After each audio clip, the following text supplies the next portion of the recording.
first aid for a child who has suffered a trauma. And at that point, we hadn't had this discussion, which I think fills in a bunch of the pieces.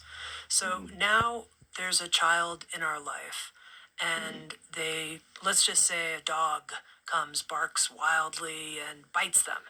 And they're clearly traumatized by this, crying, huddled. How do we help them release their body's natural healing fluidity through this instead of becoming frozen and developing a pattern of fear around dogs?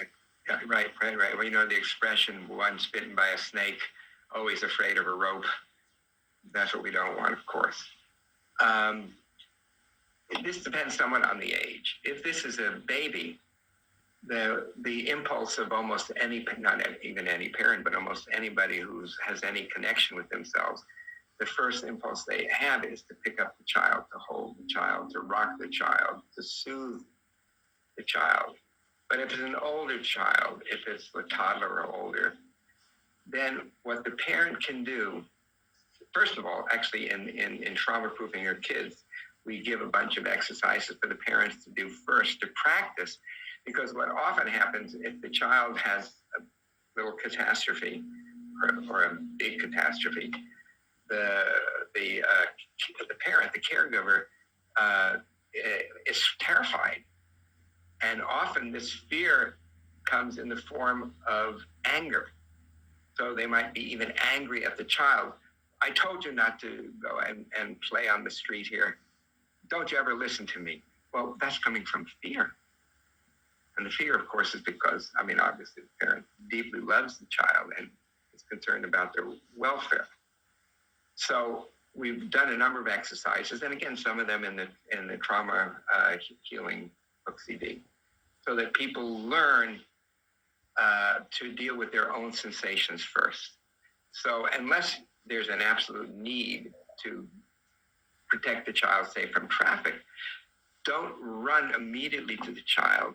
Just take a few moments, because that's all it takes usually, to just be with your own sensations, to let them move through. And very often, again, if it's a toddler and older, instead of picking the child up, which actually might frighten the child, is to just sit by the child's side and gently put one's hands on the shoulders or, say, behind the upper back, and just sit with them. Because the shock response that we talked about, that the animals do naturally, children will also do that naturally when they feel safe enough, when they feel supported enough. So that's the first thing to do right away. And then and often that takes care of it, so the child doesn't continue with trauma. But we also suggest a number of different exercises that they can do afterwards, including drawing, including some verses. They're available, I think, in also one of your products, where I read the poems, and you can read those poems or say those poems to the child, which is about their natural ability, really, to rebound and to